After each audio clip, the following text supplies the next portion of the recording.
पाकिस्तानी मुसन्निफ अनवर मकसूद ने फ़ौज से मुतल्लिक़ बयान पर माज़रत और अगवा की खबरों की तरदीद कर दी। मारूफ मज़ाह निकार मुसन्निफ और नक़ाद अनवर मकसूद के हवाले से सोशल मीडिया पर दावा किया जा रहा है कि उन्हें चंद रोज़ कबल नामालूम अफराद ने अगवा किया, तशद्दुद का निशाना बनाया और उन्हें धमकियाँ दी। अनवर मकसूद ने आज ऐसी तमाम तर खबरों को मुस्तरद कर दिया है। आर्ट्स काउंसिल कराची में अपनी तकरीर के दौरान अनवर मकसूद ने मुसल्लह अफ़वाज और नेवी के हवाले से किए गए अपने मज़ाहिया तबसरे पर माज़रत की और अगवा की खबरों को गलत करार दिया है।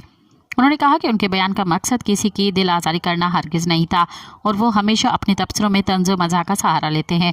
अनवर मकसूद ने इस मौके पर उन खबरों की भी सख्ती से तरदीद की जिनमें उनके अगवा या उन्हें ऊपर से कॉल आने के दावे किए जा रहे थे। उन्होंने वज़ाहत की कि वो बखैर व आफ़ियत हैं और ऐसी तमाम अफवाहें बेबुनियाद हैं।